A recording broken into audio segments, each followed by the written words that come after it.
أعوذ بالله من الشيطان الرجيم.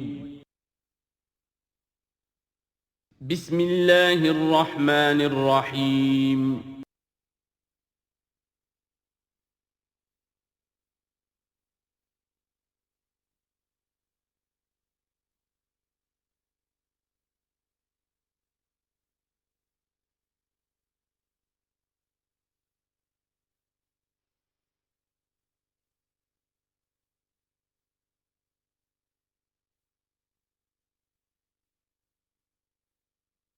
الحمد للہ وکفیٰ والصلاة والسلام علی عبادہ الذین اصطفیٰ، خصوصاً علی افضلہم وخاتم النبیین محمد الامین وعلی آلہ وصحبہ اجمعین. اما بعد فقد قال اللہ تبارک وتعالی کما ورد فی سورۃ بنی اسرائیل: اعوذ باللہ من الشیطان الرجیم، بسم اللہ الرحمن الرحیم. ولا تقف ما ليس لك به علم ان السمع والبصر والفؤاد كل اولئك كان عنه مسؤولا. صدق اللہ العظیم. رب اشرح لي صدری ويسر لي امری واحلل عقدۃ من لسانی يفقهوا قولی. اللہم ربنا الہمنا رشدنا واعذنا من شرور انفسنا. اللہم ارنا الحق حقا وارزقنا اتباعه وارنا الباطل باطلا وارزقنا اجتنابه. اللہم وفقنا لما تحب وترضى. آمین یا رب العالمین. سورہ بنی اسرائیل کے تیسرے اور چوتھے رکوع کی 18 آیات میں، جیسے کہ میں عرض کر چکا ہوں، حبر الامہ حضرت عبداللہ ابن عباس رضی اللہ تعالی عنہما کے قول کے مطابق تورات کی تعلیمات کا نچوڑ اللہ تعالیٰ نے دے دیا ہے. So to say, this is the Quranic version of the 10 commandments of Torah. ذہن میں تازہ کر لیجئے. سب سے پہلی ہدایت: مت پوجو کسی کو سوائے اللہ کے. بندگی پرستش صرف اللہ کی. دوسری ہدایت: والدین کے ساتھ حسن سلوک. اور اس موضوع پر یہ قرآن مجید کا ذروۂ سنام ہے. اگر وہ تمہارے پاس بڑھاپے کی عمر کو پہنچ ہی جائیں تو انہیں اف تک مت کہو، انہیں کبھی جھڑکو نہیں، ان کے سامنے اپنے کندھے جھکا کر رکھو، عاجزی اختیار کرو، تواضع اختیار کرو. ہاں یہ کہ اگر کسی وقت کوئی بات ان کی رد کرنی ہی پڑے جبکہ تمہارے دل میں کوئی میل نہ ہو، سرکشی نہ ہو، تو اللہ تعالیٰ جانتا ہے تمہارے دلوں کی حالت کو، اللہ معاف فرمائے گا. تیسری ہدایت: رشتہ داروں کے حقوق ادا کرو اور محتاجوں کے اور غرباء کے مسکین. چوتھی ہدایت: فضول خرچی میں دولت مت اڑاؤ. یہ تیسری اور چوتھی باہم مربوط ہے. اگر فضول خرچی میں دولت اڑاؤ گے تو ادائے حقوق کے لیے پیسے نہیں آئیں گے، بلکہ انسان مصرف جو ہے اپنی فاضل دولت کا کرے. حقوق کا ادا کرنا، اس میں قرابت دار سب سے پہلے ہیں، پھر اور جو بھی محتاج ہیں، مسکین ہیں، پھر یہ کہ اللہ کے دین کے لیے خرچ کرنا ہے. اس میں پھر مزید ہدایت کہ اگر کسی وقت تمہاری اپنی حالت ایسی نہ ہو کہ کسی کے ساتھ تعاون کر سکو، تب بھی یہ ہے کہ بات نرم کرو، معذرت کرو بڑے اچھے انداز میں. اسی سلسلے میں مزید ہدایت کہ ان صدقات اور خیرات کے معاملے میں بھی انتہا پسندی نہیں ہونی چاہیے. نہ یہ ہو کہ آدمی بخیل ہو جائے اور ہاتھ اپنی گردن سے باندھ لے کہ کوئی پیسہ نکلے ہی نہ یہ کہ اپنے دونوں ہاتھ کھلے چھوڑ دے تو پھر یہ کہ اسے بعد میں پچھتانا پڑے. اسی میں مزید ہدایت: اگر تم اپنے کسی عزیز کا یا کسی اور بیچارے غریب انسان کا چاہتے ہو کہ اس کا حال بدل جائے، اس کی حالت بہتر ہو جائے، اپنی حد تک جو تم کر سکتے ہو ضرور کرو، لیکن یہ نہ سمجھو کہ تم کسی کی حالت بدلنے پر قادر ہو. کسی کے رزق کی کشادگی یا تنگی یہ سراسر اللہ کے ہاتھ میں. ایک اور ہدایت: زنا کے قریب تک نہ پھٹکنا. یہ بہت ہی بری شے، بے حیائی اور برا راستہ ہے. مزید ہدایت: انسانی جان کا احترام، قتل ناحق سے بچنا. اور جو شخص ناحق قتل کر دیا جائے اس کے ورثاء کو ہم ایک اختیار دیتے ہیں، ان کے ہاتھ میں اختیار ہوتا ہے کہ قاتل کو معاف کریں یا قاتل سے جان کے بدلہ جان جو ہے اس کی لیں۔ مزید ہدایت، یتیموں کے مال کے قریب نہ پھٹکنا، لیکن بہت عمدہ طریقے سے ان کی حفاظت کرو، امانت سمجھو اس کو، یہاں تک کہ وہ اپنی بلوغت کو پہنچ جائیں، پھر یہ ہے کہ تم ان کے مال ان کے حوالے کر ہی دو گے۔ عہد کی پابندی کرو، جہاں معاہدہ ہو جائے، وعدہ ہو، اس کو پورا کرو، اور جب ناپ کا دینے لگو تو ناپو بھی پورا، اور تول کر دو تو سیدھی ترازو سے تولو۔ یہی بہتر ہے نتیجے کے اعتبار سے بھی، اسی سے جو بقیت اللہ جو بچ جائے گا تمہارے لیے اس میں برکت ہوگی، اور بے ایمانی سے کم ناپ کر کم تول کر کچھ زیادہ اگر تم نے فوری طور پر حاصل کر بھی لیا تو اس میں برکت نہیں ہوگی بلکہ اس میں نحوست ہوگی۔ ان تمام چیزوں کے بارے میں فرمایا۔ اب جو اس کے بعد جو ہدایت ہے جو بہت اہمیت کی حامل ہے، وَلَا تَقْفُ مَا لَيْسَ لَكَ بِهِ عِلْمٌ، ایسی چیز کے پیچھے مت پڑو یا مت لگو جس کے لیے تمہارے پاس علم نہیں ہے۔ یعنی انسان کا بحیثیت اشرف المخلوقات اس کا طرز عمل جو ہے وہ علم پر مبنی ہونا چاہیے، توہمات پر نہیں، خام خواہ کے توہمات جن کے لیے کوئی بنیاد نہیں، کوئی دلیل نہیں، ان توہمات کے اوپر انسان اپنی روش کو استوار کرے، یہ اس کے شایع نشان نہیں۔ البتہ اب علم جو ہے وہ دو طرح کے ہیں، یہ ہم سورہ بقرہ کے 4 رکوع میں دیکھ آئے ہیں۔ ایک ہے ہیومن نالج، ایکوائرڈ نالج، انسان جو علم حاصل کرتا ہے، اور ایک ہے ریویلڈ نالج جو اسے دیا جاتا ہے، وہ وحی کے ذریعے سے آتا ہے، الہام کے ذریعے سے آتا ہے۔ وہ ریویلڈ نالج جو ہے اس کے ریسیپینٹ جو ہے وہ ہیومن سول ہے، اسپرٹ ہے، یہ نہیں ہے، یہ سینسز نہیں ہے، یہ دماغ نہیں ہے۔ وہی چاہے جلی ہو چاہے خفی ہو، الہام ہو، کشف ہو، رؤیا صادقہ ہو، کوئی بھی شے ہو، اس کا تعلق اس حیوانی وجود سے نہیں ہے، اس کا در حقیقت اس روحانی وجود سے ہے جس کا مسکن قلب ہے۔ اب ظاہر بات ہے کہ اس میں بھی جو وہی خفی عام لوگوں کو ہو جاتی ہے، الہام ہو جاتا ہے، کچھ اور ہو جاتا ہے، وہ بھی کوئی دلیل نہیں ہے۔ اس شخص کے لیے تو دلیل ہے وہ، اگر وہ شریعت کے خلاف نہ ہو، لیکن کسی اور کے لیے دلیل نہیں ہے۔ جو ریویل نالج ہے اس میں صرف وحی جلی جو انبیاء کے پاس آئی ہے وہ دلیل ہے، وہ دلیل قاطع ہے، وہ برہان قاطع ہے۔ ان کے پاس جو وحی جلی آئی وہ بھی، اور جو وحی خفی آئی وہ بھی۔ وحی نبوت جو ہے وہ علم ہے، العلم۔ ایک علم تو یہ ہے، اور دوسرا علم وہ ہے جو انسان حاصل کرتا ہے خود۔ اس کے لیے یہ سینس آرگنز جو اس کو دیے گئے ہیں، حواس خمسہ، جن میں سے اہم ترین جو ہے ان السمع والبصر، سماعت اور بصارت، باقی یہ کہ 3 اور بھی ہیں، چھونا ہے، چکھنا ہے، سونگھنا ہے۔ ان سے جو سینس ڈیٹا ملتا ہے پھر وہ یہاں فیڈ ہوتا ہے دماغ میں، برین میں، اور یہ ایک کمپیوٹر ہے جو اسے پروسیس کرتا ہے، اس سے کچھ نتیجے نکالتا ہے۔ یہ آیت در حقیقت اس سے بحث کر رہی ہے۔ انسانی علم کے لیے اللہ تعالیٰ نے جو انسان کو ایپریٹس دیا ہے، جو آرگنز دیے ہیں، وہ ہے ان السمع والبصر والفؤاد کل اولئک کان عنہ مسئولا۔ وہ سماعت ہے، بصارت ہے اور عقل ہے۔ یہ فؤاد کا ترجمہ میں نے عرض کیا تھا، عام طور پر دل کیا گیا ہے، حالانکہ کوئی اس کے لیے جو لغوی کوئی بنیاد موجود نہیں ہے کہ کون سا لفظ ہے، کون سا اس کا مادہ ہے۔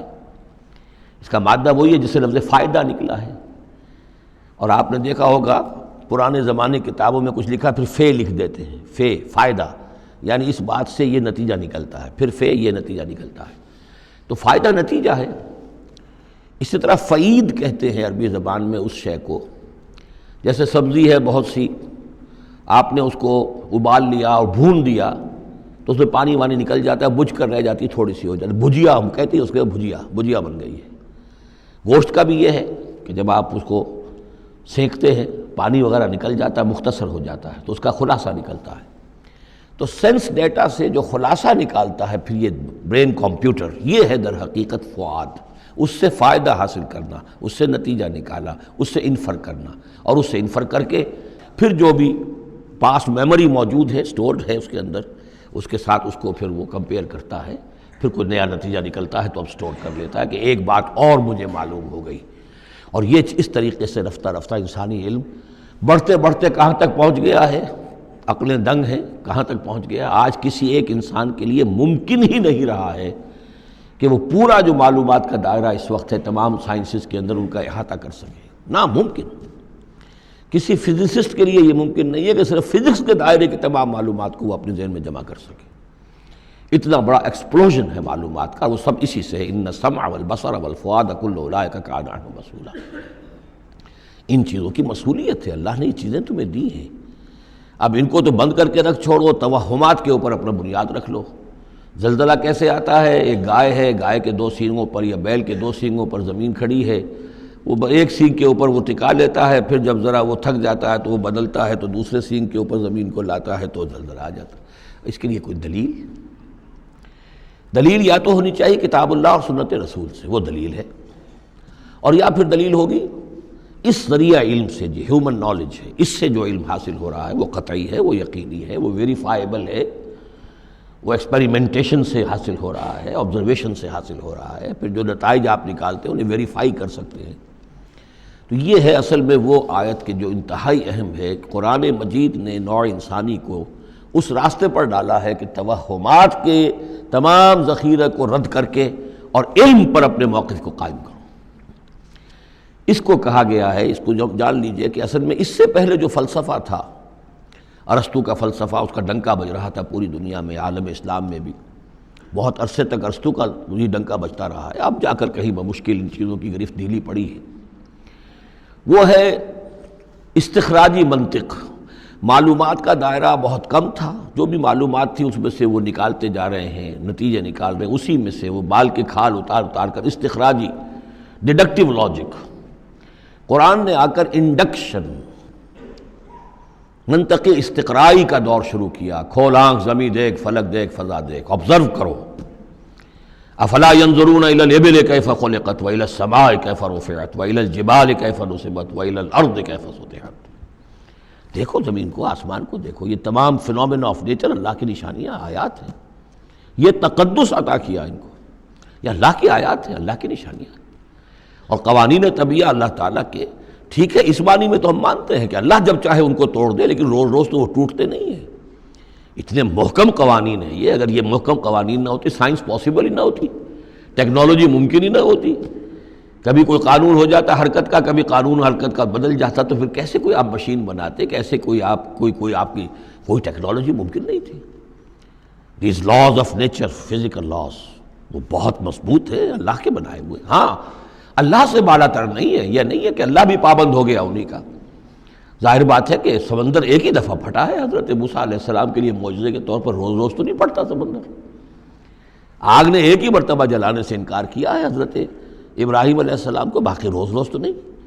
تو یہ چیزیں شاذ ہوتی ہیں، لیکن یہ معجزے کو ہم مانتے ہیں۔ اللہ تعالیٰ جب چاہے اپنے قوانین کو توڑ دے، لیکن یہ قوانین روز روز نہیں ٹوٹتے، یہ قوانین جو ہے مستقل ہے، دائم ہے، اور انہی کے ذریعے سے یہ پاسبل ہے سائنس۔ تو در حقیقت علامہ اقبال کا ایک بہت اہم نظریہ ہے جس کی طرف میں توجہ دلانا چاہتا ہوں۔ انہوں نے اپنے خطبات میں یہ بات کہی ہے، The inner core of the present Western civilization is Quranic۔ اس موجودہ مغربی تہذیب کی بھی جو انر کور ہے، اس کا جو خالص اندرونی جو اس کا محور ہے، وہ خالص قرآنی ہے، کیونکہ یہ سائنس پر قائم ہے۔ اور قرآن نے جو ہے اسی طرف توجہ دلائی ہے۔ توہمات کو ایک طرف رکھو، یہ سب آکلٹ سائنسز وغیرہ جو ہیں، ان سے بھی ہمارے ہاں بڑی سخت جو ہے اسے بیزاری کا اظہار ہے۔ یہ نجومی بیٹھے ہوئے ہیں، یہ لکیریں دیکھی جا رہی ہے، یہ سائنس آف نمبرز ہے، آکلٹ سائنس قطع نہیں، یہ سائنسز نہیں ہے، کوئی توجہ مت کرو۔ وَلَا تَقْفُ مَا لَيْسَ لَكَ بِهِ عِلْم، اور العلم علمان، علم دو ہی طرح کا ہے، یا پھر وہ صحیح جو اللہ نے جو اپریٹس دیا تھا حضرت آدم علیہ السلام کے اندر ودیت کر دیا تھا، علم الاسماء، اسی کے ذریعے سے ایکسفولیشن ہو رہی ہے اس اپریٹس کے ذریعے سے، اور علم پھیلتا چلا جا رہا ہے۔ یا وہ علم ہے اور یا پھر وہ علم ہے وَإِمَّا يَأْتِيَنَّكُم مِّنِّي هُدًى فَمَن تَبِعَ هُدَايَ فَلَا خَوْفٌ عَلَيْهِمْ وَلَا هُمْ يَحْزَنُونَ۔ یورپ کی تباہی کا سبب یہ ہوا کہ اس نے دوسرے علم سے نگاہیں بند کر لی، وہی کہ اپنا سلسلہ توڑ لیا، صرف اس علم کے اوپر رہ گیا۔ تو یہ گویا کہ دو آنکھوں میں سے اللہ نے جو دی تھی انسان کو، ایک یہ ایکوائرڈ نالج کی آنکھ اور ایک ریویل نالج کی آنکھ، وہ ریویل نالج کی آنکھ بند کر لی۔ اس سے اس نے دجالیت کی شکل اختیار کر لی ہے، ورنہ خود اپنی جگہ پر یہ ایکوائرڈ نالج، یہ علم الاسماء، یہ اللہ کا عطا کردہ ہے، اس میں فی نفسہ ہی کوئی خرابی نہیں ہے، صرف یہ کہ دوسری طرف سے بے توجہ ہو گئی، اس نے اس کے اندر جو نتیجے کے اعتبار سے خرابی پیدا کر دی۔ وَلَا تَقْفُ مَا لَيْسَ لَكَ بِهِ عِلْمٌ إِنَّ السَّمْعَ وَالْبَصَرَ وَالْفُؤَادَ كُلُّ أُولَٰئِكَ كَانَ عَنْهُ مسؤولا وَلَا تَمْشِ فِي الْأَرْضِ مَرَحًا، اور زمین میں اکڑ کر مت چلو، إِنَّكَ لَن تَخْرِقَ الْأَرْضَ، کتنے ہی اکڑ کر چلو اور کتنے پاؤں مارو زمین پر، تم زمین کو پھاڑ نہیں سکو گے۔ وَلَن تَبْلُغَ الْجِبَالَ طُولًا، اور نہیں پہنچ سکو گے پہاڑوں تک اونچائی میں، گردن کتنی ہی اکڑا لو، کتنا اونچا کر لو، اوپر ترا بھی چڑھا لو، کہاں تک چڑھاؤ گے؟ کل ذالک کان سیئہ عند ربک مکروہا، یہ جو ساری باتیں ہیں اس میں جو برائی ہے وہ تیرے رب کو بہت ناپسند ہے۔ اب اس میں ڈونٹس بھی آئے ہیں، ڈوز بھی آئے ہیں، یہ کرو یہ نہ کرو، یہ کرو یہ نہ کرو، تو ان تمام احکام کے اندر جو حکم ہے اس سے سرتابی کریں گے تو برائی ہے، اور جس چیز سے روکا گیا ہے اس میں ملوث ہوں گے تو برائی ہے، تیرے رب کو بہت پسند ہے، ناپسند ہے۔ ذالک مما اوحی الیک ربک من الحکمہ، یہ ہے وہ کہ جو آپ کے رب نے اے محمد آپ پر وحی کی ہے، از قسم حکمت، یہ حکمت کا خزانہ ہے، تمدن انسانی، تہذیب انسانی، ثقافت انسانی، اجتماعیت انسانی کے لیے یہ اصول ہیں کہ اگر ان پر انسان کاربند رہے تو اس دنیا کی زندگی کو بھی جنت بنا سکتا ہے۔ وَلَا تَجْعَلْ مَعَ اللَّهِ إِلَٰهًا آخَرَ، لیکن اولین اور آخرین بات پھر وہی ہے، شروع میں بھی یہ تھا وَقَضَىٰ رَبُّكَ أَلَّا تَعْبُدُوا إِلَّا إِيَّاهُ، اول و آخر توحید ہے۔ وَلَا تَجْعَلْ مَعَ اللَّهِ إِلَٰهًا آخَرَ فَتُلْقَىٰ فِي جَهَنَّمَ مَلُومًا مَدْحُورًا، اللہ کے ساتھ کسی اور کو نہ ٹھہرا لو معبود، پھر تم جھونک دیے جاؤ گے جہنم میں ملامت زدہ ہو کر، ملوم مدحورا، دھکے دیے جا کر۔ افاسفاکم ربکم بالبنین، چلتے چلتے ایک اشارہ جو کہ انہوں نے کیا تھا کہ اللہ کی بیٹیاں قرار دے لی تھیں۔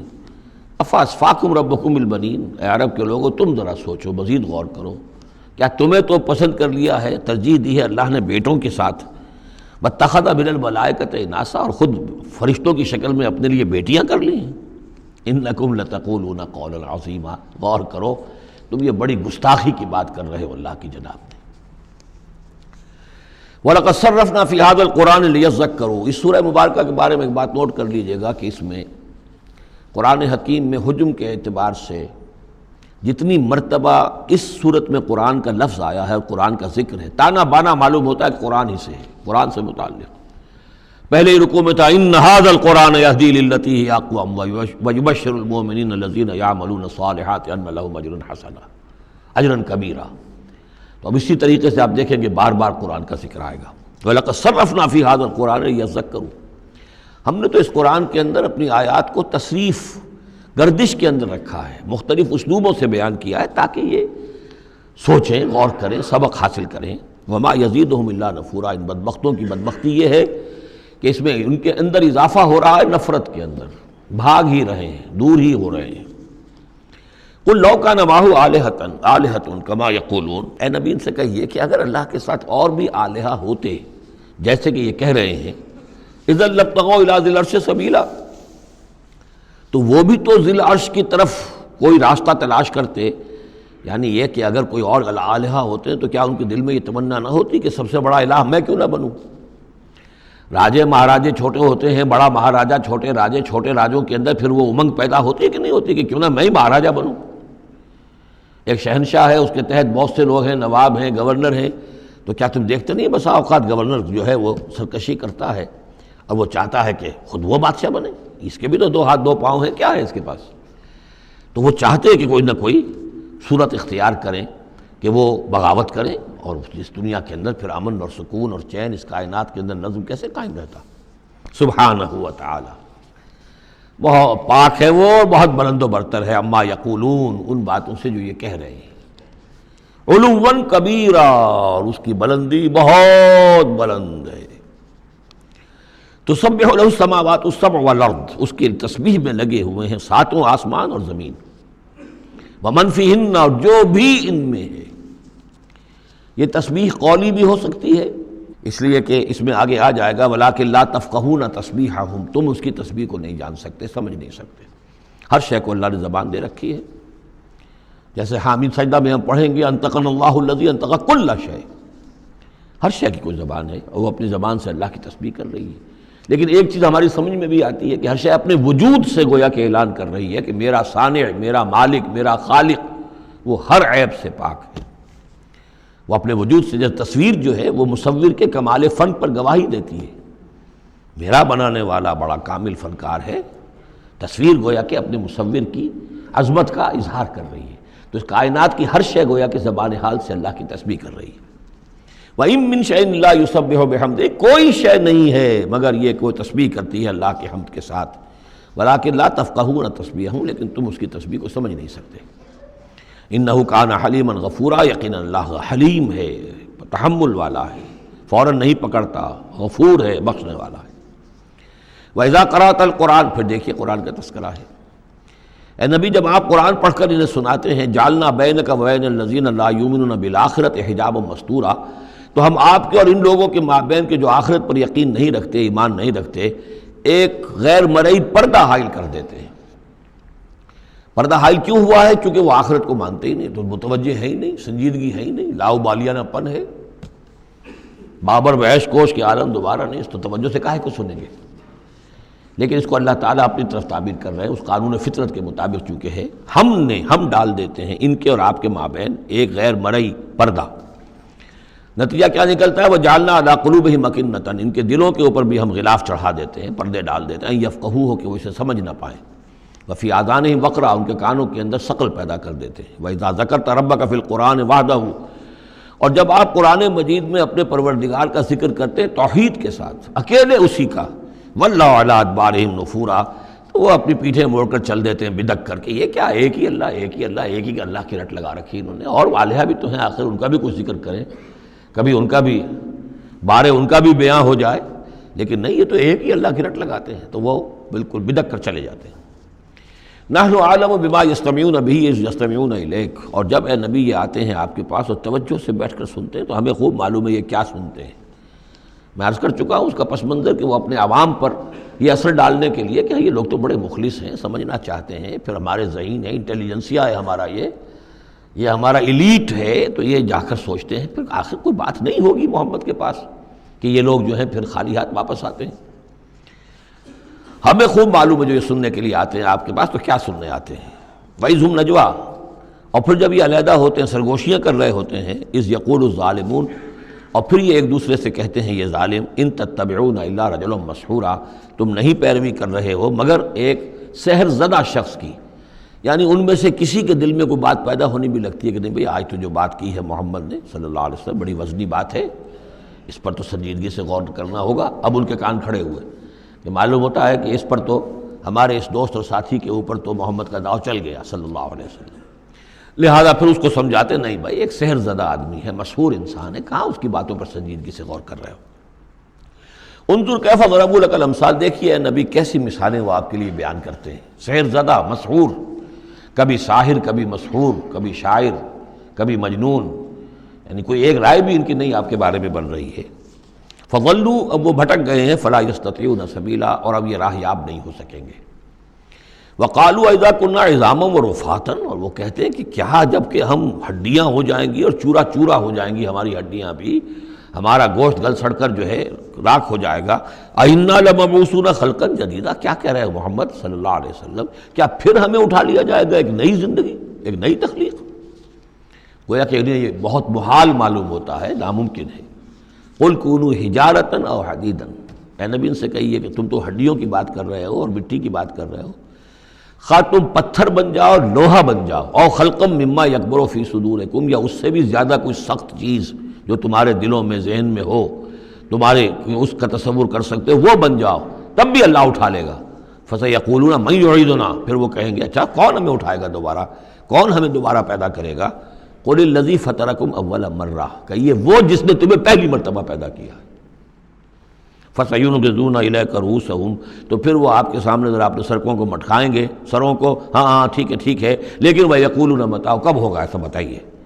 قُلْ عَسَىٰ أَن يَكُونَ قَرِيبًا، کہہ دیجئے ہو سکتا ہے قریب ہی آئی ہوئی، تمہاری شامت جو ہے ہو سکتا ہے دور نہ ہو۔ یوم یدعوکم فتستجیبون بحمدہ، جس دن کہ وہ تمہیں پکارے گا جب تم اپنی قبروں میں ہوگے یا گلے سڑے ہوئے ہڈیوں کی شکل میں ہوگے، لیکن تم چلے آؤ گے اس کی پکار پر لبیک کہتے ہوئے، بحمدہ، اس کی حمد کرتے ہوئے، وتظنون ان لبثتم الا قلیلا، اور تم گمان کرو گے کہ نہیں رہے ہم مگر بہت تھوڑا سا عرصہ، دنیا میں بھی اور یہ پورا عالم برزخ جو ہے یہ بھی کوئی تھوڑا سا ہی عرصہ تھا جو ہم گزار کر آئے ہیں۔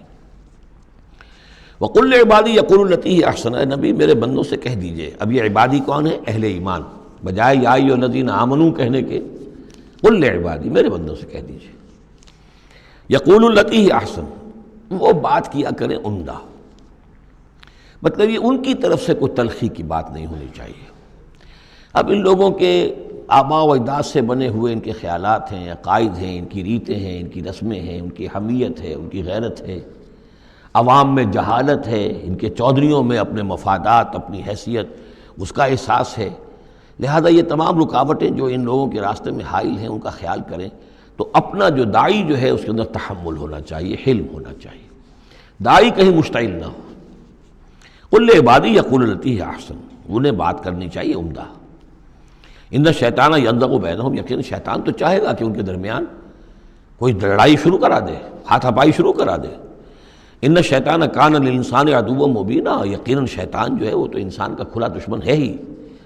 ربکم اعلم بکم، تمہارا رب تم سے خوب واقف ہے۔ ان یشاء یرحمکم، وہ چاہے گا تو تم پر رحم فرمائے گا، اور ان یشاء یعذبکم، چاہے گا تمہیں عذاب دے گا۔ وما ارسلناک علیہم وکیلا، اور نبی ہم نے آپ کو ان پر کوئی داروغہ بنا کر نہیں بھیجا ہے کہ آپ ذمہ دار ہیں ان کو ہدایت پر لانے کے، نہیں، یہ معاملہ ہر شخص کا اپنا ہے، ذاتی ہے، ہز اون چوائس۔ وَرَبُّكَ أَعْلَمُ بِمَنْ فِي السَّمَاوَاتِ وَالْأَرْضِ، اور اللہ آپ کا رب خوب جانتا ہے ان تمام چیزوں کو کہ جو آسمان میں ہے اور زمین میں ہے۔ وَلَقَدْ فَضَّلْنَا بَعْضَ النَّبِيِّينَ عَلَىٰ بَعْضٍ، اور ہم نے بعض انبیاء کو بعض انبیاء پر فضیلت دی ہے۔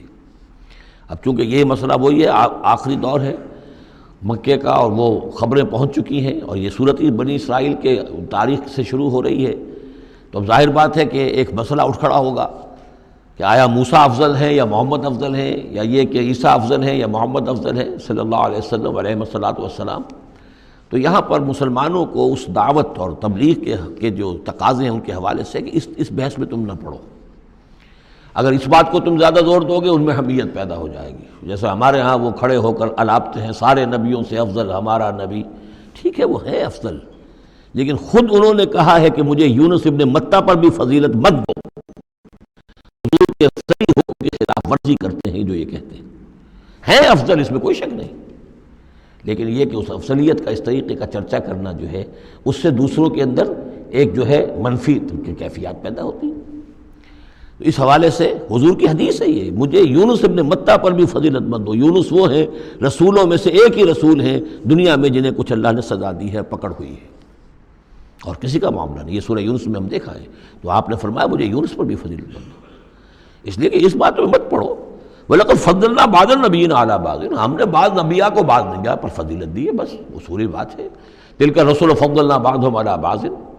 اب یہاں دیکھیے خاص طور پر پھر ان کے نبی کا ذکر کیا جا رہا ہے، وَآتَيْنَا دَاوُودَ زَبُورًا، ہم نے داؤد کو زبور عطا کی تھی۔ ہم ان انبیاء اور رسل کے جو عظمتیں ہیں، ان کے جو مقامات ہیں، ان کے اعتراف میں، ان کے اعلان میں ہمیں کوئی باک نہیں، ہمیں کوئی جھجک نہیں۔ قُلِ ادْعُوا الَّذِينَ زَعَمْتُم مِّن دُونِهِ، کہیے ان سے کہ پکارو انہیں جنہیں تم سمجھتے ہو کہ اللہ کے سوا کوئی معبود ہے، کوئی کار مختار وہ بھی ہیں۔ فَلَا يَمْلِكُونَ كَشْفَ الضُّرِّ عَنكُمْ وَلَا تَحْوِيلًا، تو انہیں کوئی اختیار حاصل نہیں ہے نہ تو تم سے کوئی تکلیف دور کرنے کا اور نہ ہی کوئی حالت کو بدل دینے کا۔ اولئک الذین یدعون، وہ ہستیاں جنہیں یہ پکار رہے ہیں، پکارنے والوں میں دیکھیے کہ پکارنے میں ایک تو ایسے بھی تھے خیالی ہستیاں جن کا کوئی وجود ہی نہیں، من گھڑت، لیکن پکارے جانے والے انبیاء، اولیاء اللہ یا فرشتے یہ بھی تو ہو سکتے ہیں نا، لیکن اس عالم امر میں، اس عالم غیب میں ان کا حال کیا ہے جنہیں یہ پکار رہے ہیں؟ ہم کئی دفعہ دیکھا ہے انہیں پتہ بھی نہیں کہ یہ ہمیں پکار رہے ہیں، قیامت کے دن وہ تو انکار کریں گے، ہمیں کوئی معلوم نہیں تھا کہ تم نے ہمارے ساتھ یہ گستاخیاں کی ہیں اور ہمیں شرمندگی کا سامان بن گئے ہو، کہ اللہ تعالیٰ کے سامنے ہماری شرمندگی ہے کہ اللہ تعالیٰ کے ہاں پیش ہو رہے ہیں کہ ہمیں مد مقابل بنایا گیا اللہ کا۔ لہذا اولئک الذین یدعون یبتغون الی ربہم الوسیلۃ، اس عالم غیب میں وہ تو خود اللہ کے، اپنے رب کے تقرب کے متلاشی ہیں۔ یہ وسیلہ کا لفظ آ چکا ہے اس سے پہلے، یبتغون الی ربہم الوسیلۃ ایہم اقرب، یعنی اس عالم امر میں بھی درجات ہیں، فرشتے ہیں، طبقہ اسفل کے فرشتے ہیں، پھر درجہ اعلیٰ کے فرشتے ہیں، پھر مقربین بارگاہ ہیں، پھر وہ جو ہے ملائے اعلیٰ جس کو کہا جاتا ہے، ملائکہ مقربین ہیں. تو ان کے اندر بھی ایک درجہ بندی ہے، اور وہ اس عالم کے اندر بھی جیسے یہاں اللہ کے بندے تقرب اللہ کی کوشش کر رہے ہیں، وہ وہاں پر وہ بھی اس عالم کے اندر، بس فرق تو یہی ہے کہ وہ ہماری نگاہوں سے اوجھل ہے. یبتغون الی ربہم الوسیلۃ ایہم اقرب، چاہتے ہیں کہ اور آگے بڑھیں اور قرب ہو جائے، ایک دوسرے سے آگے نکل جائیں. وَيَرْجُونَ رَحْمَتَهُ، اور اس کی رحمت کے امیدوار ہیں. وَيَخَافُونَ عَذَابَهُ، اور اس کے عذاب سے ڈرتے رہتے ہیں. ان عذاب ربک کان محذورا، واقعہ یہ ہے کہ آپ کے رب کا عذاب جو ہے واقعتاً ایسی شے ہے جس سے ڈرتے رہنا چاہیے. وَإِن مِّن قَرْيَةٍ إِلَّا نَحْنُ مُهْلِكُوهَا قَبْلَ يَوْمِ الْقِيَامَةِ أَوْ مُعَذِّبُوهَا عَذَابًا شَدِيدًا، اور نہیں ہے کوئی بستی مگر یہ کہ ہم اسے ہلاک کر کے رہیں گے قیامت کے دن سے قبل، یا عذاب دیں گے اسے بہت ہی شدید عذاب. اس آیت کو جوڑ لیجئے گا، چونکہ یہ جوڑا ہے یہ سورت اور یہ سورہ کہف. لِيُنذِرَ بَأْسًا شَدِيدًا مِّن لَّدُنْهُ، بہت بڑی جنگ اور بہت بڑی تباہی جو آنے والی ہے قیامت سے قبل، اس کی طرف اشارہ ہے کہ یہ جو، اور آج کل جو بھی آپ تصور کر سکتے ہیں کہ ایٹمک جنگ اگر ہو جائے تو کیا ہوگا دنیا میں، نیوکلیئر وار ہو اور کسی میں وہ چھڑ سکتی ہے.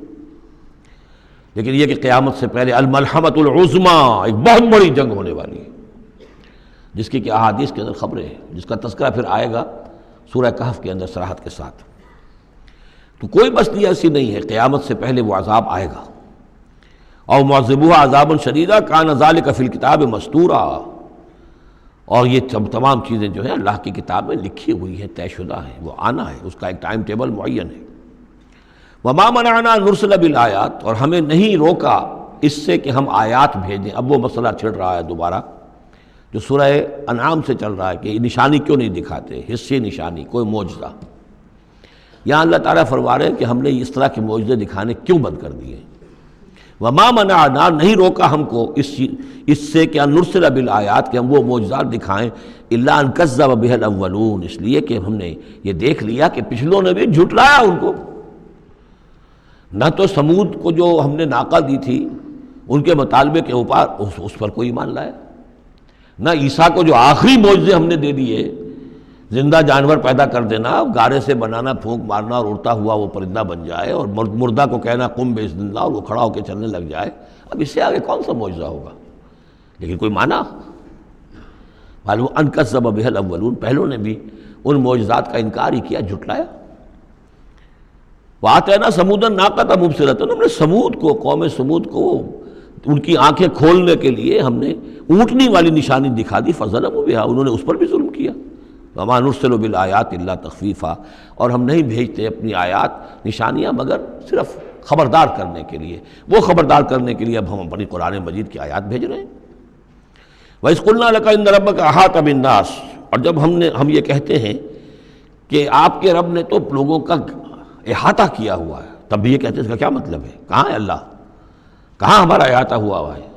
اب ظاہر بات ہے کہ یہ مسئلہ ہے جو سمجھیے فلسفے کے مشکل ترین مسائل میں سے ہے. حقیقت و ماہیت وجود. ایک اللہ کا وجود ہے، ہر جگہ ہے، ہر آن ہے، لیکن یہ کہ یہاں دنیا میں ہے کہ نہیں ہے، یہ دنیا ہے یا اللہ ہے، کیا ہے؟ اب یہ سمجھ میں آنے والی بات نہیں ہے. اسی لیے کچھ لوگوں نے اس کو ہماوست، سب کا یہ کائنات جو ہے خدا ہی ہے، خدا ہی نے یہ روپ دھار لیا ہے. جیسے انسانوں کا روپ دھار لیتا ہے، وہ اوتار کی شکل میں آ جاتا ہے، ایسے خدا نے اس کائنات کی شکل اختیار کر لی ہے. اس کو پینتھیزم کہتے ہیں انگریزی میں، ہماوست، سب خدا ہی ہے. یہ بہت بڑا کفر ہے، شرک ہے. تو کیسے سمجھیں؟ بہت سی چیزیں ہیں جو انسان کی سمجھ سے بالا تر ہیں. اللہ ہے کیسے ہے؟ کیا دنیا میں اللہ نہیں ہے تو اللہ کی ذات محدود ہو گئی؟ پوری یہ کائنات، اس میں اللہ کا وجود ہی نہیں ہے تو اس کا مطلب یہ کہ اللہ تو پھر علیحدہ کہیں ایک محدود سی شخصیت ہو گئی جو کسی جگہ پر ہے. لیکن اللہ تو ایبسلیوٹ ایگزسٹنس ہے اس کی، کسی حدود اور قیود اور زمان و مکان اور سمت ان سے تو باورا ہے. وراء الورا ثم وراء الورا.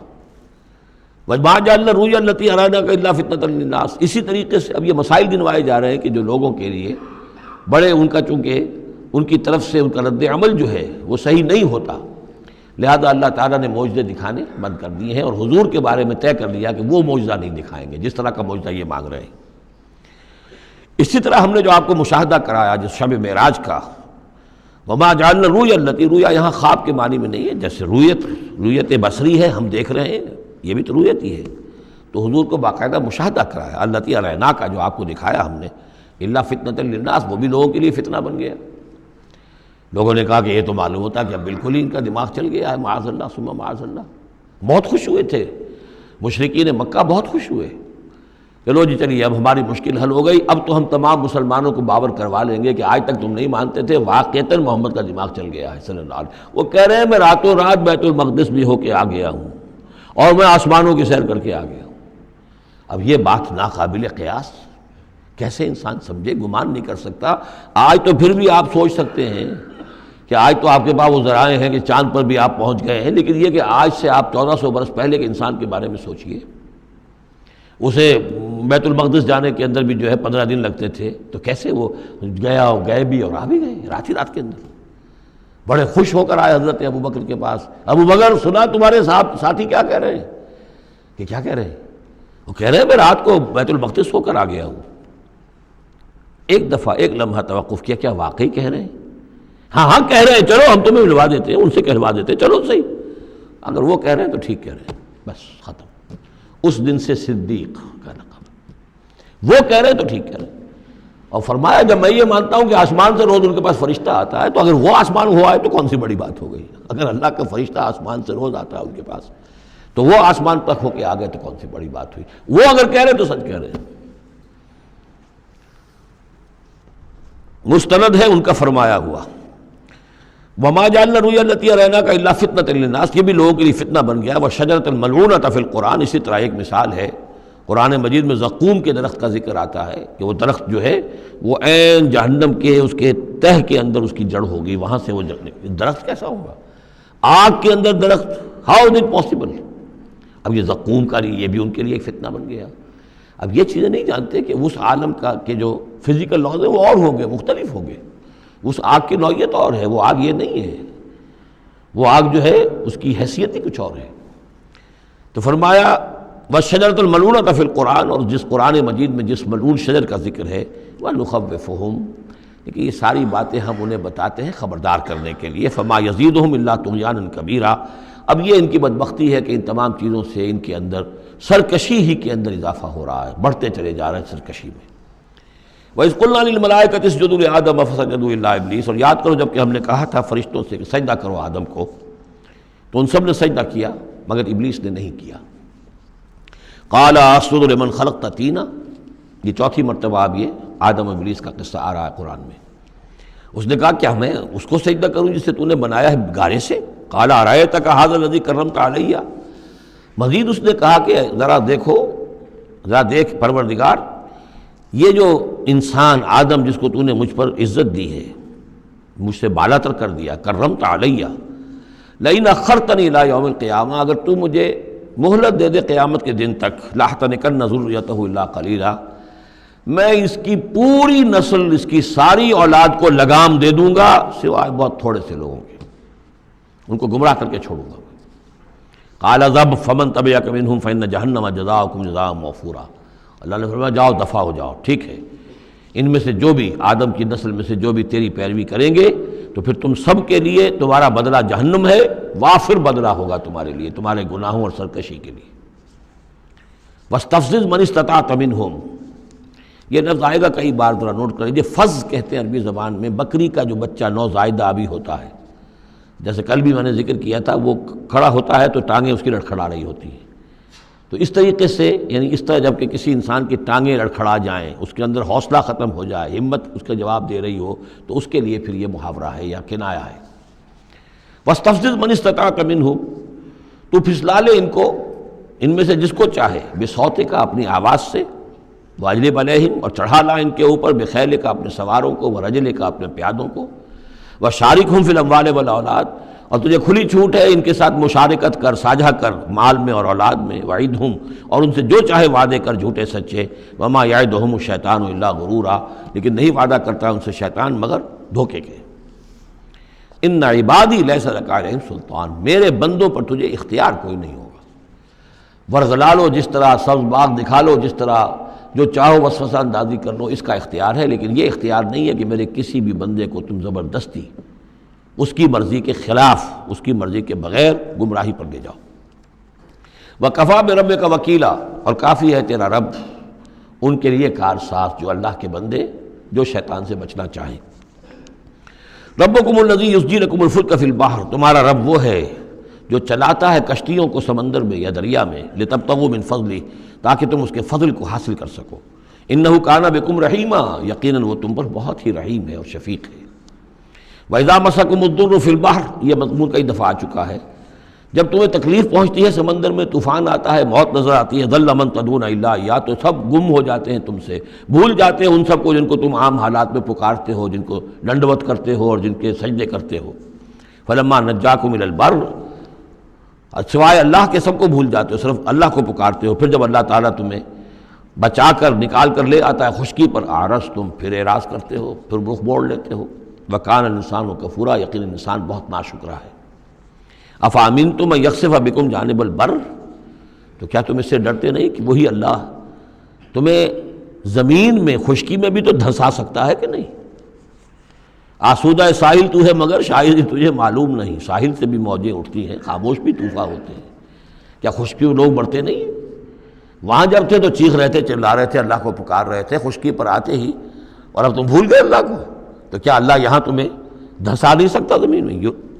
ان یخسف بکم جانب البر اور یرسل علیکم حاصبا، یا تم پر ایک ایسی تیز آندھی بھیج دے اس بر پر، خشکی پر، کہ جس میں پتھر ہوں اور پتھراؤ ہو تمہارا اور تم ہلاک ہو جاؤ۔ ثم لا تجدوا لکم وکیلا، پھر تمہیں کوئی بچانے والا نہ ملے۔ ام امنتم ان یعیدکم فیہ تارۃ اخری، تو کیا تمہیں اس کا ڈر نہیں رہا کہ پھر کبھی دوبارہ اللہ تمہیں لے جائے اسی سمندر میں؟ فیرسل علیکم قاصفا من الریح، اور پھر ایک زوردار جھکڑ تمہارے اوپر چھوڑ دے، فیغرقکم بما کفرتم، تمہیں غرق کر دے تمہارے کفر کی پاداش میں۔ ثم لا تجدوا لکم علینا تبیعا، پھر تم ہمارا کوئی نہیں پاؤ گے کہ جو ہمارا تعاقب کر سکے، ہم سے باز پرس کر سکے کہ وہ فلاں لوگوں کے ساتھ یہ معاملہ کیوں کر دیا گیا۔ وَلَقَدْ كَرَّمْنَا بَنِي آدَمَ وَحَمَلْنَاهُمْ فِي الْبَرِّ وَالْبَحْرِ، یہ آیت بھی انسان کی، جیسا کہ میں نے بار عرض کیا ہے، جو بھی کریشن ہے اللہ کا، اس کا کلائمیکس انسان ہے۔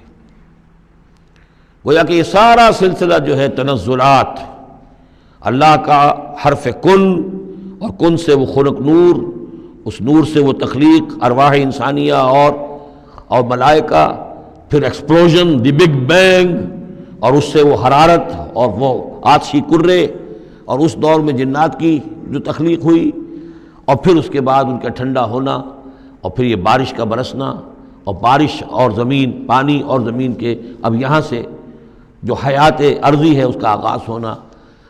ہر دو عالم خاک شد تا بست نقش آدمی، اے بہار نیستی از قدر خود ہوشیار باش۔ وَلَقَدْ كَرَّمْنَا بَنِي آدَمَ، اور ہم نے بڑی تکریم کی ہے، عزت کی ہے آدم کے نسل کی۔ وَحَمَلْنَاهُمْ فِي الْبَرِّ وَالْبَحْرِ، اور ہم اٹھائے پھرتے ہیں اس کو، گویا کہ جیسے کہ گود میں کوئی لے کر چل رہا ہو۔ ہم، ظاہر بات ہے نظام قدرت ہے اللہ کا ہے، ہم اسے اٹھائے پھرتے ہیں۔ حَمَلْنَاهُمْ فِي الْبَرِّ وَالْبَحْرِ، بر میں بھی اور بحر میں بھی۔ وَرَزَقْنَاهُمْ مِنَ الطَّيِّبَاتِ، اور ہم انہیں پاکیزہ رزق دیتے ہیں، عمدہ چیزوں کا۔ وَفَضَّلْنَاهُمْ عَلَىٰ كَثِيرٍ مِّمَّنْ خَلَقْنَا تَفْضِيلًا، اور فضیلت دی ہے ہم نے انہیں اپنی بہت سی مخلوقات کے اوپر، بہت بڑی فضیلت دی ہے۔ یوم ندعو کل اناس بامامہم، اب تصور کرو جن کے رتبے ہیں سوا، ان کی سوا مشکل ہے، جب یہ مقام دیا گیا ہے تو محاسبہ بھی ہوگا، حساب کتاب بھی ہوگا، جواب دہی بھی ہوگی۔ حیوانات سے کوئی جواب دہی نہیں ہے۔ یوم ندعو کل اناس بامامہم، جس دن کہ ہم ہر لوگوں کو پکاریں گے اپنے اپنے اماموں کے ساتھ، اپنے اپنے لیڈروں کے ساتھ، آؤ۔ فمن اوتی کتابہ بیمینہ، تو جس کو بھی دیا جائے گا اعمال نامہ اس کے داہنے ہاتھ میں، فاولئک یقرؤون کتابہم، وہ پڑھیں گے اپنے اعمال نامے کو خوشی کے ساتھ، ولا یظلمون فتیلا، اور ان پر دھاگے کے برابر بھی ظلم نہیں کیا جائے گا۔ ومن کان فی ہذہ اعمی فہو فی الآخرۃ اعمی، جو اس دنیا میں اندھا رہا وہ وہاں بھی اندھا ہوگا، جس نے یہاں آیات الہی کو دیکھا ہی نہیں، حیوانوں کا سا دیکھنا دیکھا، انسانوں کا سا دیکھنا نہیں دیکھا۔ دیدن دیگر آموز، سنیدن دیگر آموز کی نوبت نہیں آئی۔ جو یہاں اندھے رہے تو آخرت میں بھی اندھے ہوں گے، بلکہ اس سے بھی زیادہ اضل سبیلا، بھٹکے ہوئے ہوں گے۔ وَإِن كَادُوا، یہ بہت اہم مضمون آیا ہے جو اس سے پہلے سورہ یونس میں آیا تھا، اب یہاں آیا ہے۔ وَإِن كَادُوا لَيَفْتِنُونَكَ عَنِ الَّذِي أَوْحَيْنَا إِلَيْكَ لِتَفْتَرِيَ عَلَيْنَا غَيْرَهُ، اور اے نبی یہ لوگ تو تلے ہوئے ہیں اس بات پر کہ آپ کو بچلا دیں، فتنے میں ڈال دیں اس چیز کے بارے میں جو ہم نے آپ کی طرف وحی کی ہے، تاکہ آپ کوئی اور شے گھڑ کر ہماری طرف، اس قرآن کے سوا کوئی شے گھڑ کر ہماری طرف منسوب کر دیں۔ سورہ یونس میں آیا تھا کہ انہوں نے کہا ایت بقرآن غیر ھذا او بدلہ، اے نبی اے محمد یہ قرآن بہت ریجڈ ہے، ان کمپرومائزنگ ہے، اس کو تو ہم قبول نہیں کر سکتے، ناٹ ایکسیپٹیبل۔ ہاں کچھ اس میں ترمیم کرو، کچھ کو بدل دو، کچھ نرمی کرو، کچھ ہماری بات مانو، کچھ اپنی بنواؤ، وہی دباؤ۔ اور آپ اندازہ کر لیجئے جو میں آپ کو واقعہ سنا چکا ہوں کہ کس طریقے سے عوام کے اوپر ان لیڈروں نے اپنا اثر قائم کر لیا تھا۔ وہ لوگ سمجھتے تھے کہ ٹھیک تو کہہ رہے ہیں، یہ بھائی رسالت کا دعویٰ کر رہے ہیں تو اس معجزہ دکھائیں، ادھر یہ ہے کہ اللہ تعالیٰ کا فیصلہ یہ کہ معجزہ نہیں دکھائیں گے۔ ان کان کبر علیک اعراضهم فان استطعت ان تبتغي نفقا في الارض او سلما في السماء فتاتيهم بآية، اگر آپ کے اندر طاقت ہے تو لے آئیے کہیں سے معجزہ، کوئی آسمان پہ سیڑھی لگائیں یا زمین میں سرنگ لگا لیں، لے آئیے اس میں معجزہ، ہم تو نہیں دکھائیں گے۔ تو کس قدر دباؤ تھا حضور پر صلی اللہ علیہ وسلم۔ اس دباؤ میں اس کا بھی اضافہ ہے کہ کہتے اچھا ٹھیک ہے محمد ہم بات مان لیں گے، آپ کی ذرا یہ اس کے اندر ترمیم کیجیے، ایت بقرآن غیر ھذا او بدلہ۔ وہی بات یہاں ہے، وَإِن كَادُوا لَيَفْتِنُونَكَ عَنِ الَّذِي أَوْحَيْنَا إِلَيْكَ لِتَفْتَرِيَ عَلَيْنَا غَيْرَهُ، یہ تلے ہوئے ہیں کہ آپ کو بچلا دیں گے اس چیز سے اور منحرف کر دیں گے کہ جو ہم نے آپ کی طرف وحی کی ہے، تاکہ کچھ اور چیز گھڑ کر آپ ہماری طرف منسوب کر دیں۔ وَإِذًا لَاتَّخَذُوكَ خَلِيلًا، اور پھر یہ آپ کو اپنا دوست بنا لیں گے۔ دوست کیا، وہ تو بادشاہ بنانے کو تیار تھے، ہم آپ کو بادشاہ بنانے کو تیار ہیں۔ وَلَوْلَا أَن ثَبَّتْنَاكَ، بہت اہم آیت ہے یہ، اور اگر ہم نے ہی نہ آپ کے پاؤں جما دیے ہوتے۔ دیکھیے محمد الرسول اللہ کی بات ہو رہی ہے، آسان نہیں ہے، دباؤ، اس پورے پریشرز جو چاروں طرف سے پڑ رہے تھے۔ اللہ فرماتے ہیں وَلَوْلَا أَن ثَبَّتْنَاكَ، اگر ہم نے آپ کے قدم نہ جما دیے ہوتے، لَقَدْ كِدتَّ تَرْكَنُ إِلَيْهِمْ شَيْئًا قَلِيلًا، تو عین ممکن تھا کہ آپ کچھ نہ کچھ ان کی طرف مائل ہو ہی جاتے، جھک ہی جاتے، دباؤ اتنا شدید تھا۔ لولا ان ثبتناک، بالکل ویسے ہی ہے جیسے کہ حضرت یوسف کے بارے میں فرمایا وَلَقَدْ هَمَّتْ بِهِ وَهَمَّ بِهَا لَوْلَا أَن رَأَىٰ بُرْهَانَ رَبِّهِ، اس عزیز کی بیوی نے تو قصد کیا ہی تھا، یوسف بھی کرتا، اگر اللہ کی ایک برہان نہ دیکھ لیتا، اس کا امکان موجود تھا کہ بربنائے تب بشری، وہی معاملہ یہاں۔ وَلَوْلَا أَن ثَبَّتْنَاكَ، اگر ہم نے آپ کے پاؤں نہ جما دیے ہوتے، آپ کے دل کو جما نہ دیا ہوتا، آپ کو ثبات عطا نہ کر دیا ہوتا، لَقَدْ كِدتَّ، آپ تو قریب ہو گئے تھے، تَرْكَنُ إِلَيْهِمْ کہ کچھ شَيْئًا قَلِيلًا ان کی طرف جھک جائیں۔ اِذًا لَأَذَقْنَاكَ ضِعْفَ الْحَيَاةِ وَضِعْفَ الْمَمَاتِ، اگر ایسا ہو جاتا تو ہم آپ کو دگنی سزا دیتے دنیا کی اور دگنی سزا دیتے آخرت کی۔ الرب رب وإن تنزل والعبد عبد وإن ترقى ثم لا تجد لك علينا نصيرا، پھر نہ پاتے آپ اپنے لیے ہمارے مقابلے میں کوئی مددگار، آپ کو چھڑانے والا کوئی نہ ہوتا۔ میں ترجمہ وہی کر رہا ہوں کہ جو قرآن کے الفاظ ہیں، لیکن مفہوم سمجھ لیجئے، یہ سختی اصل میں حضور کی طرف نہیں ہے، بظاہر خطاب حضور کی طرف ہے، عتاب جو ہے خطاب حضور کی طرف عتاب ہو رہا ہے ان پر جو دباؤ ڈال رہے ہیں کہ بدبختو، ہمارے نبی کے لیے یہ بالکل ممکن نہیں ہے، یہ ہرگز نہیں کریں گے۔ وَإِن كَادُوا لَيَسْتَفِزُّونَكَ مِنَ الْأَرْضِ لِيُخْرِجُوكَ مِنْهَا، اور یہ تلے ہوئے ہیں اس بات پر کہ آپ کے قدم اکھاڑ دیں اس سرزمین سے، مکے سے، تاکہ یہاں سے نکال باہر کریں آپ کو، لِيُخْرِجُوكَ مِنْهَا۔ یہ گویا کہ بالکل آخری وقت ہے اب مکی دور کا کہ جس میں کہ وہ کشاکش انتہا کو پہنچ چکی تھی۔ وَإِذًا لَا يَلْبَسُونَ خِلَافَكَ إِلَّا قَلِيلًا، لیکن ساتھ ہی پیشن گوئی بھی ہے کہ ٹھیک ہے یہ تو نہیں کہا کہ یہ آپ کو نکال نہیں پائیں گے، اس کی نفی نہیں کی، لیکن یہ کہ پھر یہ بھی یہاں پر زیادہ دیر رہ نہیں سکیں گے، یعنی یہ کہ چند سال کی بات ہی ہے نا، 8 سال کے بعد، بلکہ بڑے بڑے سردار تو ان کے جو ہے 2 سال کے بعد ہی وہ بدر کے اندر جا کر کھیت رہے۔ ابو جہل کہاں رہا، عقبہ ابن ابی معیط کہاں رہا، سب ختم، بڑے بڑے سب کے سب سردار جو تھے جو غادری سب ختم ہو گئے۔ وَإِن كَادُوا لَيَسْتَفِزُّونَكَ مِنَ الْأَرْضِ، جیسے وہ پاؤں ڈگمگاتے ہیں، لڑکھڑاتے ہیں مرغی کے نوزائیدہ، اس بکری کے نوزائیدہ بچے کے، یہ چاہتے ہیں کہ آپ کے قدموں کو یہاں سے ہلا دیں۔ لا يستفزونك من الارض ليخرجوك منها، تاکہ وہ یہاں سے نکال دیں آپ کو۔ وَإِذًا لَا يَلْبَسُونَ خِلَافَكَ إِلَّا قَلِيلًا، اس صورت میں خود یہ بھی پھر یہاں پر زیادہ دیر نہیں رہ سکیں گے سوائے تھوڑا سا عرصہ۔ سنت من قد ارسلنا قبلک من رسلنا، اور یہ طریقہ رہا ہے، ہم نے آپ سے پہلے جتنے رسولوں کو بھیجا ان کے باب میں ہمارا یہی قانون رہا ہے کہ نبی جب ہجرت کر جاتا ہے تو پھر گویا کہ امان اٹھ جاتی ہے، پھر اس قوم کے اوپر عذاب آتا ہے۔ ولا تجد لسنتنا تحویلا، اور آپ ہماری اس سنت اور قانون اور قاعدے میں اور ضابطے میں کوئی تبدیلی نہیں پائیں گے۔ اقم الصلاۃ لدلوک الشمس الی غسق اللیل وقرآن الفجر، نماز کو قائم رکھیے سورج کے ذرا ڈھلنے سے لے کر رات کے تاریک ہو جانے تک۔ یہ اصل میں 5 وقتہ نماز کا اب نظام یہاں آ رہا ہے، اس طریقے سے نہیں دیا گیا لیکن اب نظام بتا دیا گیا ہے۔ وہ تو حضرت جبرائیل نے بتایا، وہ معاملہ بالکل دوسرا ہے، لیکن یہ کہ سورج ڈھلتا ہے، جیسے نصف النہار ہے، اس سے ذرا سورج جو ہے مغرب کی طرف گیا، ظہر، تھوڑی دیر بعد عصر، تھوڑی دیر بعد مغرب، پھر رات تاریک ہو گئی عشاء، 4 نمازیں ہیں۔ اور سردیوں کے موسم میں تو لگتا ہے کہ پے بپے تابڑ توڑ آ رہی ہے، جو نماز مسجد میں پڑھتے ہیں وہ تو گئے اور آئے اور گئے اور آئے، تو گویا کہ نماز کھڑی ہے مسلسل۔ قائم رکھو نماز کو سورج کے ڈھلنے سے لے کر اور رات کے تاریک ہو جانے تک، وقرآن الفجر۔ اور اب ایک اور نماز رہ گئی اور وہ ہے فجر کی، اور اسے تعبیر کیا قرآن الفجر، اس لیے کہ اس میں طویل قرات ہونی چاہیے، قرآن کا پڑھا جانا فجر کے وقت۔ ان قرآن الفجر کان مشہودا، اس لیے کہ یہ فجر کے وقت قرآن کا پڑھا جانا جو ہے یہ مشہود ہے، یعنی اس میں ایک تو یہ کہ حضور قلب ہوتا ہے انسان کا، سو کر اٹھا ہے آدمی، تر و تازہ ہے، حواس جو ہیں تازہ ہیں، کوئی تکدر نہیں ہے، کوئی تکان نہیں ہے، تو ایک تو حضور قلب ہے، اور ایک یہ ہے کہ فرشتے بھی عصر اور فجر کے وقت جو ہے ان کی شفٹیں چینج ہوتی ہیں۔ یہ دونوں نمازوں میں یہ جو ہیں دونوں شفٹوں والے موجود ہوتے ہیں، رات والے آتے ہیں عصر کے وقت اور دن والوں کی چھٹی ہوتی ہے، اور فجر میں یہ ہے کہ رات والوں کی چھٹی ہونے والی ہے اور دن والے آ کر چارج لیتے ہیں، تو فرشتوں کی حاضری کا وقت ہے۔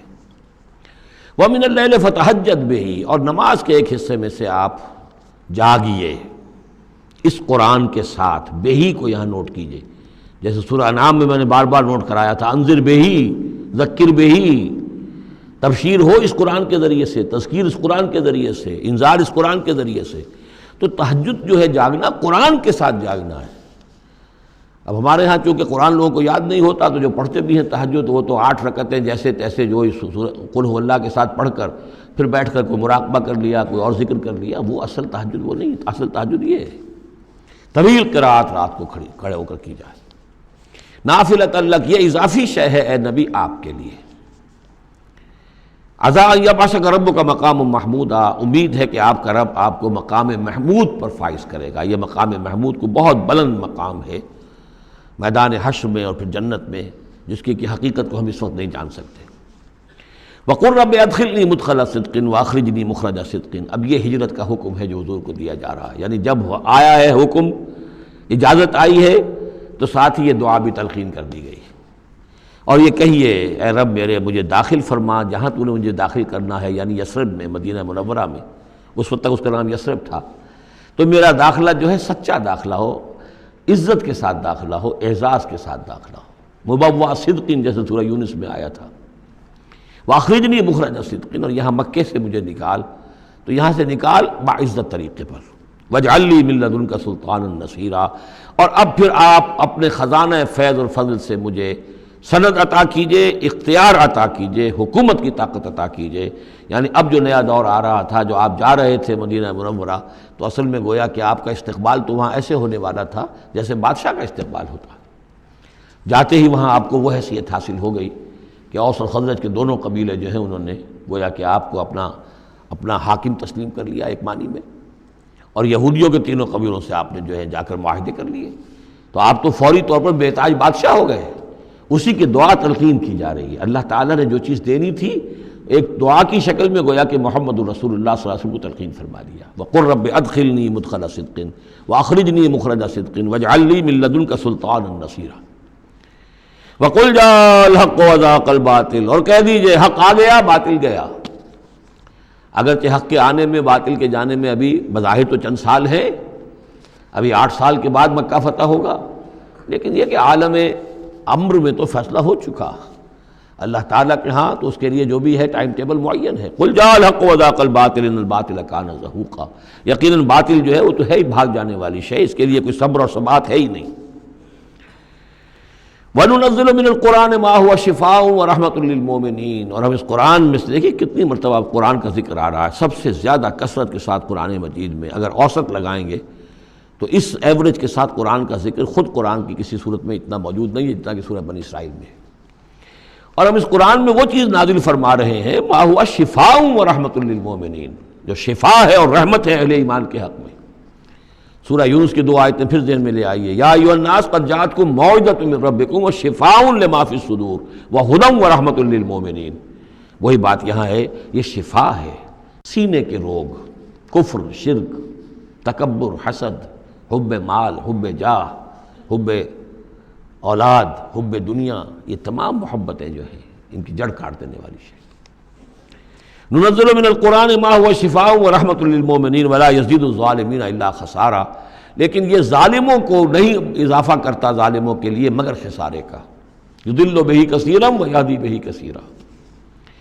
وَإِذَا أَنْعَمْنَا عَلَى الْإِنسَانِ أَعْرَضَ وَنَأَىٰ بِجَانِبِهِ، اور جب ہم انسان کے اوپر اپنی نعمتوں کی بارش کرتے ہیں تو اب وہ اکڑنے لگتا ہے، اعراض کر جاتا ہے، ہمیں بھول جاتا ہے اور ایک طرف کو کرنی کترا جاتا ہے۔ وَإِذَا مَسَّهُ الشَّرُّ كَانَ يَئُوسًا، جب کوئی تکلیف آ پڑتی ہے تو مایوس ہو کر رہ جاتا ہے، ہمت ٹوٹ جاتی ہے۔ قُلْ كُلٌّ يَعْمَلُ عَلَىٰ شَاكِلَتِهِ، اے نبی کہہ دیجئے ہر شخص اپنے شاکلہ کے مطابق عمل کر رہا ہے۔ یہ شاکلہ کیا ہے؟